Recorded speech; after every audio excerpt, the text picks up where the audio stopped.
ঢাকার বাতাসে ৫ ধরনের গ্যাস জমা হচ্ছে। এ কারণে মাত্রাতিরিক্ত উত্তপ্ত হচ্ছে নগরীর মাটি ও বাতাস। তাই শরীরে অনুভূত হচ্ছে তীব্র অস্বস্তি। সকালে রাজধানীর সেগুনবাগিচায় ডিআরইউতে বাংলাদেশ পরিবেশ আন্দোলনের গোলটেবিল বৈঠকে উঠে আসে এসব তথ্য। এই পরিস্থিতিতে তীব্র তাপদাহ সংক্রান্ত বিপর্যয় রোধ এবং নগরীর প্রাকৃতিক পরিবেশ ও প্রতিবেশ বজায় রাখার লক্ষ্যে ৮ দফা দাবি জানান পরিবেশ কর্মীরা। তারা বলেন, জলবায়ু পরিবর্তনের কারণে সবচেয়ে ক্ষতিগ্রস্ত দেশের তালিকায় রয়েছে বাংলাদেশ। অথচ গত ১৭ বছরে বাংলাদেশে প্রায় ৬৬ বর্গ কিলোমিটার গ্রীষ্মমণ্ডলীয় ও রেইন ফরেস্ট ধ্বংস করা হয়েছে।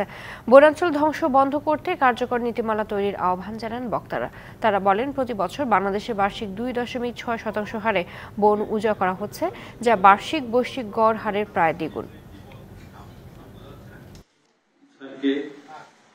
২৮ বছরে রাজধানীর ৮৫% জলাভূমি আমরা হারিয়েছি এবং এর ৭৫% গাছপালা জলাশয় ধ্বংস করে কনক্রিটে প্রতিস্থাপিত হয়েছে।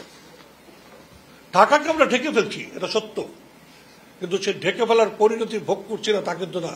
দুর্ভাগ্য সে পরিণতি ভোগ করছে সাধারণ মানুষ, সেই জন্য কারোর টনক নড়ছে না। অবিশ্বাস্য অফার, ১০০০ গ্রাম ফার্স্ট ওয়াশ ডিটারজেন্ট পাউডারের সাথে